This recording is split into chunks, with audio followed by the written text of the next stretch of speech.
Selamat malam Bapak dan Ibu guru sekalian. Pada kesempatan kali ini saya, Nicholas, akan menjelaskan cara untuk kita melakukan PJJ dalam waktu beberapa bulan ke depan yang fungsinya untuk membuat suasana pembelajaran menjadi lebih hidup dengan pembelajaran jarak jauh. Pada kali ini saya menggunakan metode pembelajaran menggunakan PowerPoint yang dijadikan sebuah video penjelasan yang direkam dan dipublikasikan di YouTube. Pada kesempatan kali ini saya mencoba untuk membawakan PowerPoint yang saya pernah buat dalam perkuliahan saya, karena saya tidak mempunyai PowerPoint untuk mata pelajaran yang ada di sekolah sekarang. Jadi saya mencoba untuk menjelaskan lagi dengan PowerPoint mata kuliah saya yang dahulu. Intinya dari sini adalah bagaimana cara kita membuat video pembelajaran yang menarik, mudah dimengerti, dan juga bisa menjadi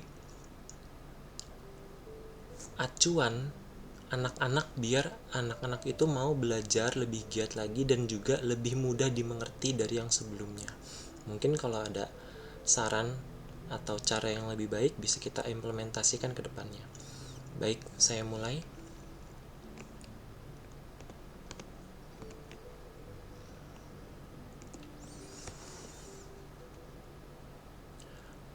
Aplikasi berjasa.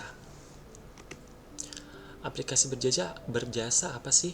Ayo kita lihat dari planningnya. Latar belakangnya adalah pertumbuhan barang elektronik yang semakin pesat pada zaman saat ini adalah suatu hal yang perlu kita antisipasi dan juga kita tanggulangi ketika sesuatu barang elektronik itu terjadi sebuah trouble atau masalah atau kerusakan. Sistemnya ini dirancang sebagai perantara untuk mempertemukan antara pelanggan dan juga ke engineer, dimana yang bisa kita temukan itu adalah contohnya kayak untuk memperbaiki, untuk menservis, dan juga untuk memberikan pelayanan yang lebih prima lagi ke depannya. Tujuannya apa sih? Untuk membantu, memberikan, mengurangi, menghemat, dan mempermudah. Apa aja sih itu tujuannya maksudnya? Membantu, contohnya seperti kayak ada barang elektronik yang rusak, kita bisa bantu perbaiki. Dan memberikan solusi bagi masyarakat, dimana kita nggak perlu lagi keluar rumah, tapi kita hanya cukup untuk membuka handphone kita dan kita bisa klik klik klik, nanti ada orang yang datang untuk memperbaiki, akan ada teknisinya. Dan mengurangi limbah elektronik. Kenapa bisa jadi seperti itu? Karena barang yang rusak kita nggak langsung buang, tapi kita perbaiki agar dapat digunakan kembali. Menghemat, udah pasti menghemat biaya dan juga waktu. Kenapa? Karena kita dengan menggunakan aplikasi berjasa ini, kita cukup buka handphone, kita cukup akses aplikasinya, nanti akan ada jadwal yang turun dan akan ada teknisi yang datang ke rumah secara langsung.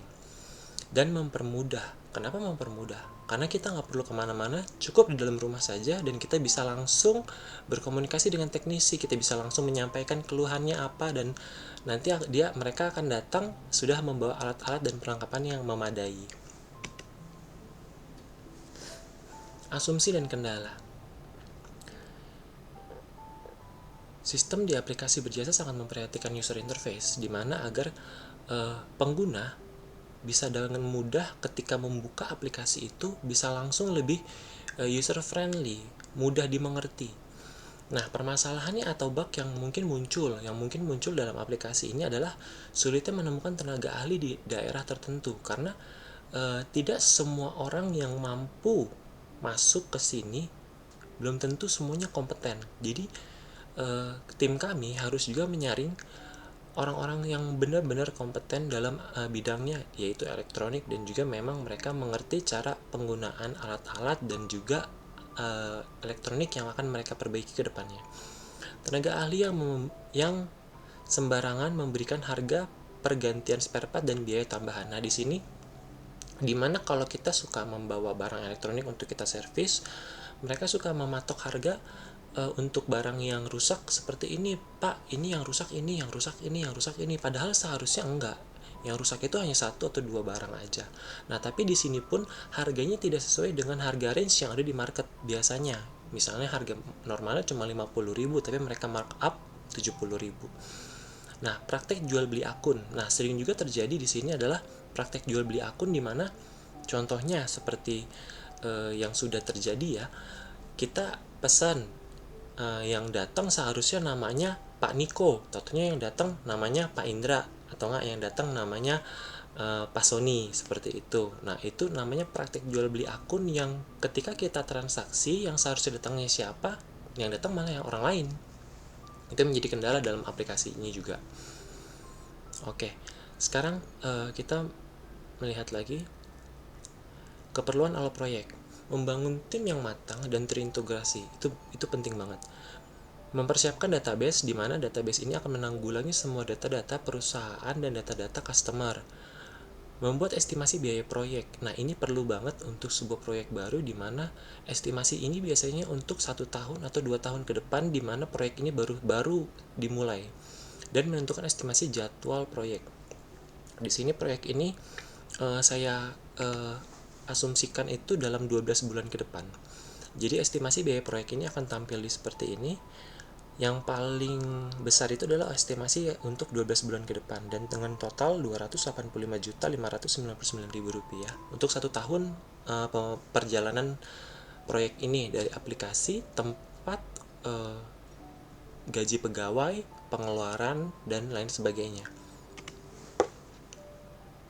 Nah, ini adalah estimasi jadwal proyek yang saya tampilkan per bulan selama 12 bulan ini.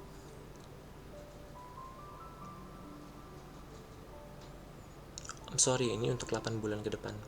Untuk 8 bulan ke depan ini kita bisa lihat di sini pengajuan proposal, analisis, programming, test preparation, test execution, administrasi, dan marketing. Kita butuh waktu yang paling lama adalah sekitar kurang lebih 8 bulan kerja di administrasi, di mana semua ini yang kita bangun agar lebih matang dan lebih juga persiapannya sudah lebih baik. Dan kita masuk ke analisis. Oke, sampai sini dulu aja karena ini adalah video di mana saya membuatnya untuk memberikan contoh bagaimana sih cara membuat video yang cukup menarik dan juga bisa kita implementasikan nantinya untuk PJJ di sekolah kita. Jadi seperti ini saya menggunakan PowerPoint, menggunakan lighting, laptop, handycam, dan aplikasi perekaman. Jadi seperti ini nanti akan ada tampilannya, akan ada seperti yang Bapak Ibu lihat tadi dari awal sampai dengan sekarang. Saya akan tutup.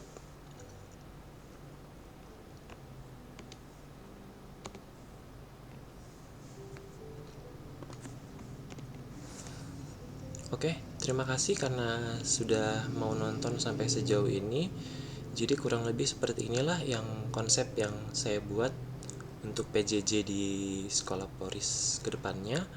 Semoga bisa bermanfaat dan kalau mungkin ada yang mau dikoreksi atau ada yang lebih baik daripada ini, bisa kita implementasikan bersama dan kita bisa pelajari bersama untuk kedepannya yang lebih baik. Terima kasih.